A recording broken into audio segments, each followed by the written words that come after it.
최근에 MBC, KBS 불공정 보도 보신 적 있습니까? 어떤 보도입니까? KBS나 MBC에서 불공정한 보도를 한 걸 혹시 기억나시거나 본 게 있습니까? 잘 안 봅니다. 네. 안 보십니까? 뉴스도 좀 보십시오. 그래야 세상 돌아가고 우리 문정권이 아니라 국민들이 어떻게 보고 있고를 알 수 있는 것입니다. 아주 개인적인 말씀을 자, 드리자면 하나만 여쭙겠습니다. 민노총 산하에 언론 노조가 장악하는 방송, 그리고 현 사장이 운영하는, 꾸려가는 방송, 어느 게 더 객관적이겠습니까?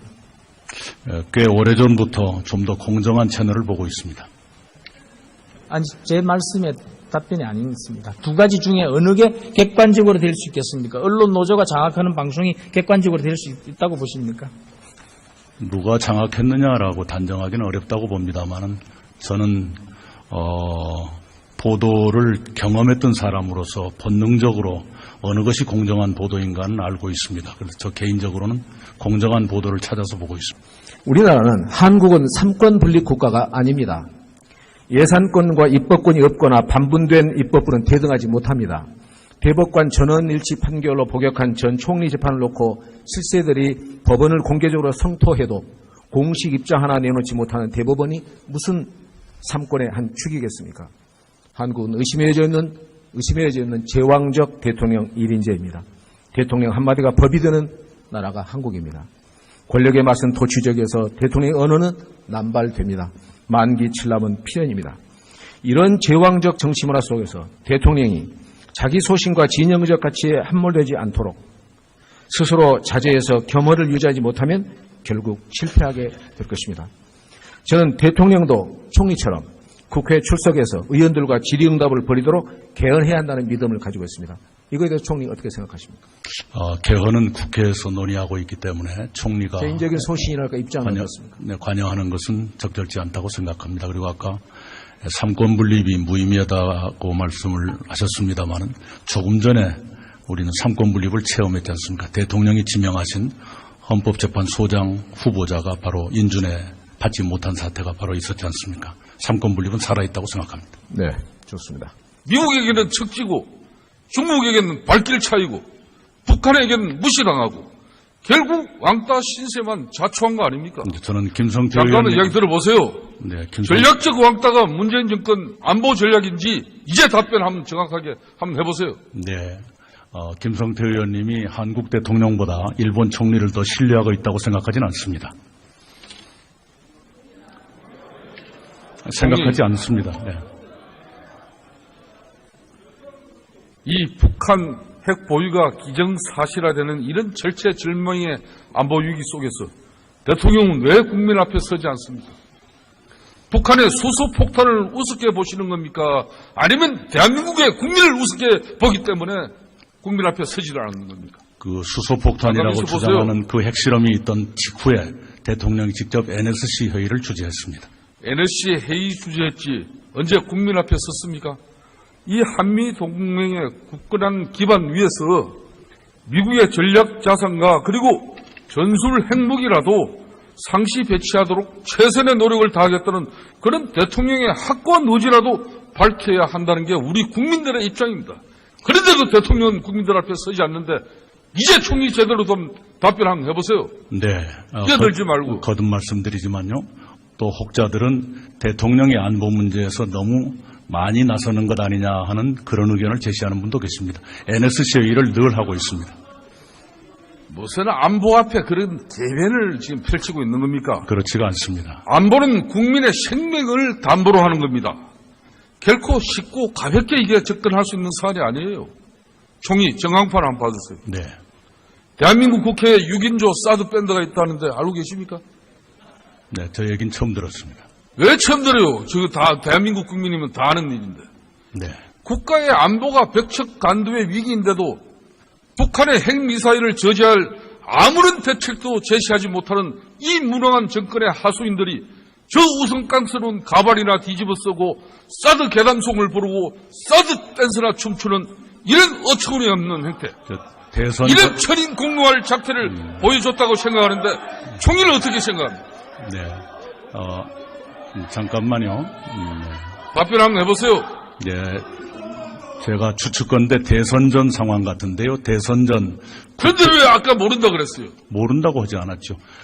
그렇게 추정이 된다 이 말씀입니다. 추정이 그 알면 아는 거지 무슨 추정이에요? 아닙니다. 저 상황이 대선 전 상황 같은데요. 그 당시에는 국방위원회에서도 대부분의 의원들이 사드 배치에 대해서 의문을 제기했던 그런 시기가 있었습니다. 밤이면 밤마다 사드 전자파는 싫어. 그럼 밤이면 밤마다 김정은의 수소폭탄은 좋아요? 예? 그 사드 전자파에 대해서는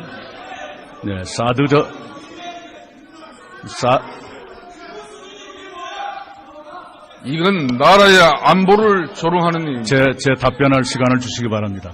사드 전자파 불안에 대해서는 정부가 소규모 환경 영향을 평가를 해서 그런 우려가 없다고 발표한 바가 있습니다. 총리, 이건 나라의 안보를 조롱하는 일입니다. 국민 앞에 엎드려 석고대죄해야 할 그런 일이에요. 어떻게 대한민국 국회의원 자가 국가 안보를 조롱할 수 있단 말입니까? 지난 일이지만 두 번 다시는 안보 가지고 장난치지 말도록 총리께서 앞장서 주세요. 네, 저도 그렇게 부탁을 드립니다. 안보 문제에 대해서 한 말씀 드리겠습니다.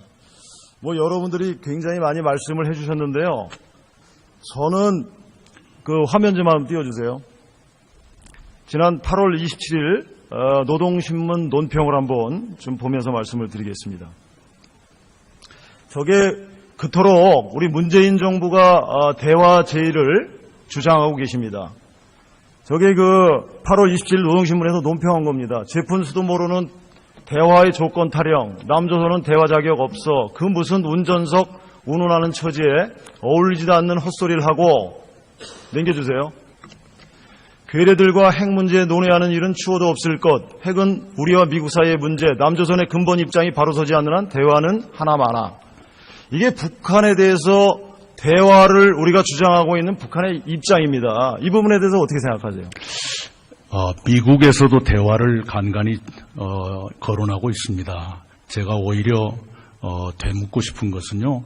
미국이 대화를 말하면 전략이라 하고 한국이 대화를 말하면 구걸이라 하는 그 기준은 또 무엇인지 오히려 이상합니다. 현재 한미 간에는 별다른 견해 차이가 총리님, 없습니다. 네. 그런 총리님의 인식이 저는 잘못됐다고 생각을 합니다. 뭐가 잘못이죠? 미국은 당사국이 아닙니다. 우리가 직접적인 안보 위협을 받고 있지. 그렇게 말씀을 하십니까? 북한이 저러한 목표를 가지고 있다는 것은 어제 오늘의 일이 아닙니다. 어제 오늘의 일이 아닙니다. 문재인 정부가 출범한 지 4개월인데요. 4개월 사이에 갑자기 저런 목표가 생각했다고 보지는 않습니다. 그러면 사드가 공격 무기인가요? 방어용 무기인가요? 사드는 방어무기입니다. 방어무기죠. 네. 근데 중국에서는 방어용 무기인데도 불구하고 그렇게 반대를 하고 있어요. 중국을 적극적으로 설득할 용의가 없습니까? 네, 이미 임시 배치를 완료했지 않습니까? 저는 임시 배치라는 말도 되묻고 싶습니다. 언제까지가 임시 배치인가요? 국내법을 무시할 수 있다고 보지도 않습니다. 예? 국내법을 무시하고 환경영향평가라고 하는 절차를 건너뛸 수는 없다고 생각합니다. 바로 그것 때문에 일반 환경영향평가를 추가된 부지에 대한 환경영향평가가 돼 있지 않기 때문에 임시배치라는 용어를 쓰고 있는 것입니다. 총리님, 군사 기밀입니까? 아닙니까? 그러면은 사드가 군사 기밀입니까? 아닙니까? 기밀사항까지는 아니라고 이미 공개된 일이고요. 예. 그러나 아니 공개되기 전에 기밀사항이 아니에요. 그건 좀 법을 봐야 되겠습니다. 그러나 분명한 것은 자, 그렇다면 네. 2009년도에 국군 정보사 신축 사업, 2013년에 서북도서 요새화 사업, 2016년도 해병 항공단 사업, 이런 모든 것들은 환경영향평가를 관련법에 의해서 면제받았어요. 네. 근데 왜 사드 방어용기만 같은 군사 상황인데도 왜 이거를 면제하지 못하는 건가요?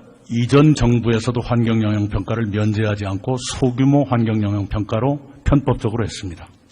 정부가 그러면 문재인 정부가 시작한 것이 아닙니다. 이전 정부가 그렇게 했습니다. 정부가 설득을 해야죠. 그런 부분에 대해서. 절차적 정당성을 밟아가겠다는 것이 왜 잘못입니까? 영향평가를 하면 절차적 정당성을 확보하는 겁니까?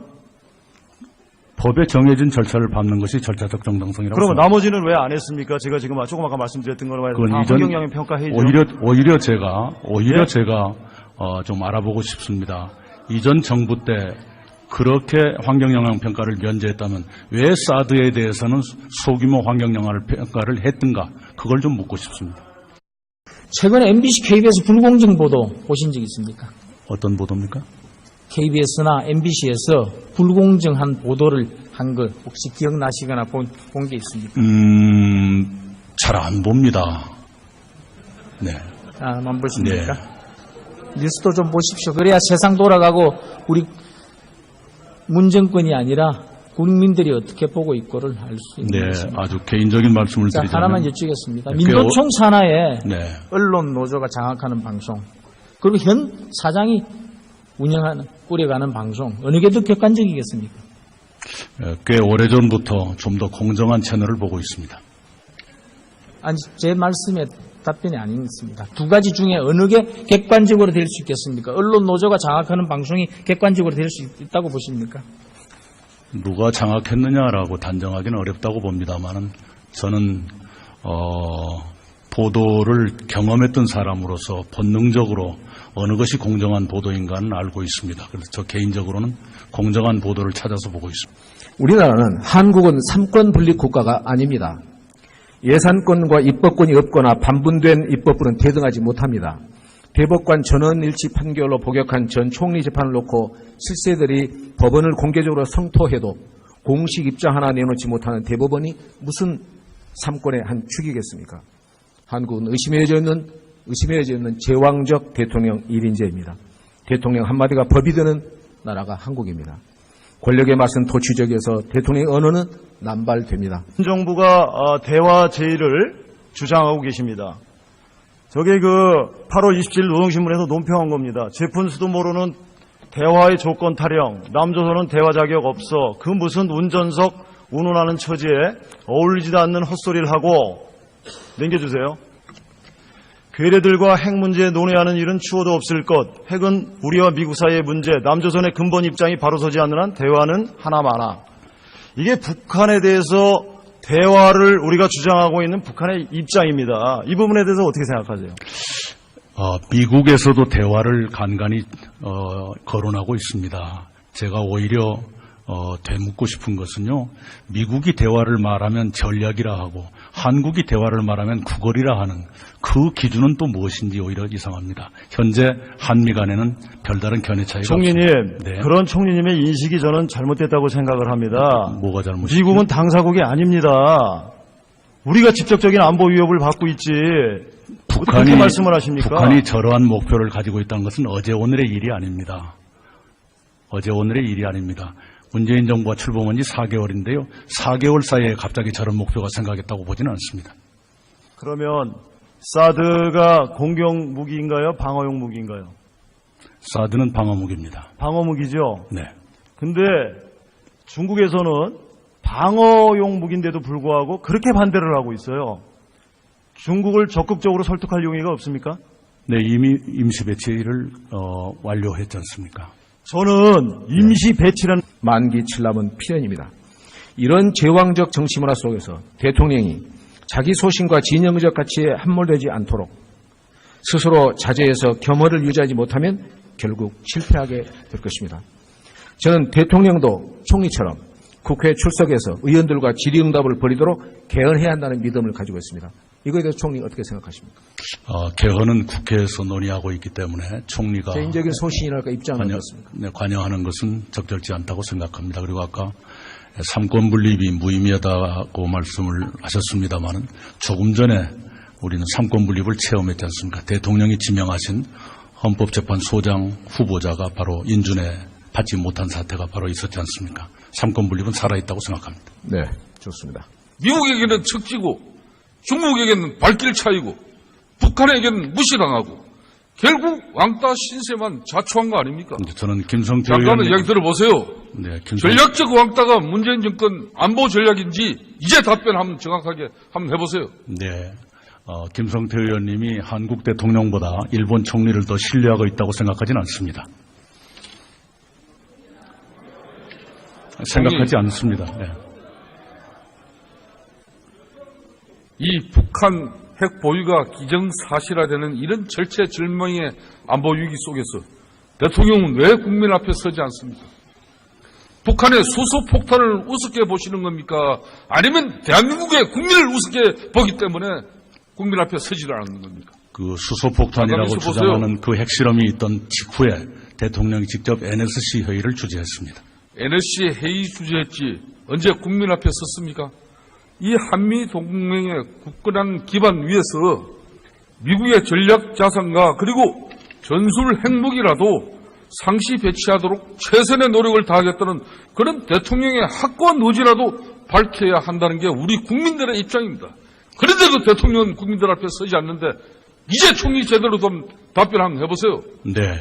끼어들지 말고. 거듭 말씀드리지만요. 또 혹자들은 대통령의 안보 문제에서 너무 많이 나서는 것 아니냐 하는 그런 의견을 제시하는 분도 계십니다. NSC 회의를 늘 하고 있습니다. 무슨 안보 앞에 그런 대변을 지금 펼치고 있는 겁니까? 그렇지가 않습니다. 안보는 국민의 생명을 담보로 하는 겁니다. 결코 쉽고 가볍게 이게 접근할 수 있는 사안이 아니에요. 총리 정황판 한번 봐주세요. 네. 대한민국 국회에 6인조 사드 밴드가 있다는데 알고 계십니까? 네, 저 얘기는 처음 들었습니다. 왜 처음 들어요? 저거 다 대한민국 국민이면 다 아는 일인데. 네. 국가의 안보가 벽척간두의 위기인데도 북한의 핵미사일을 저지할 아무런 대책도 제시하지 못하는 이 무능한 정권의 하수인들이 저 우스꽝스러운 가발이나 뒤집어 쓰고 사드 계담송을 부르고 사드 댄스나 춤추는 이런 어처구니없는 행태, 대선 이런 천인 공노할 작태를 보여줬다고 생각하는데 총리는 어떻게 생각합니까? 네. 잠깐만요. 답변 한번 해보세요. 네. 제가 추측건데 대선 전 상황 같은데요. 대선 전 그런데 왜 아까 모른다 그랬어요? 모른다고 하지 않았죠. 그렇게 추정이 된다 이 말씀입니다. 추정이 알면 아는 거지 무슨 추정이에요? 아닙니다. 저 상황이 대선 전 상황 같은데요. 그 당시에는 국방위원회에서도 대부분의 의원들이 사드 배치에 대해서 의문을 제기했던 그런 시기가 있었습니다. 밤이면 밤마다 사드 전자파는 싫어. 그럼 밤이면 밤마다 김정은의 수소폭탄은 좋아요? 예? 그 사드 전자파에 대해서는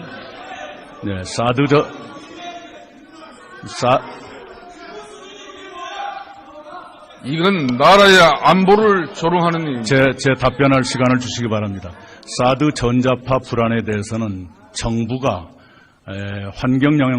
소규모 환경 영향을 평가를 해서 그런 우려가 없다고 발표한 바가 있습니다. 총리, 이건 나라의 안보를 조롱하는 일입니다. 국민 앞에 엎드려 석고대죄해야 할 그런 일이에요. 어떻게 대한민국 국회의원 자가 국가 안보를 조롱할 수 있단 말입니까? 지난 일이지만 두 번 다시는 안보 가지고 장난치지 말도록 총리께서 앞장서 주세요. 네, 저도 그렇게 부탁을 드립니다. 안보 문제에 대해서 한 말씀 드리겠습니다. 여러분들이 굉장히 많이 말씀을 해주셨는데요. 저는 그 화면 좀 한번 띄워주세요. 지난 8월 27일 노동신문 논평을 한번 좀 보면서 말씀을 드리겠습니다. 저게 그토록 우리 문재인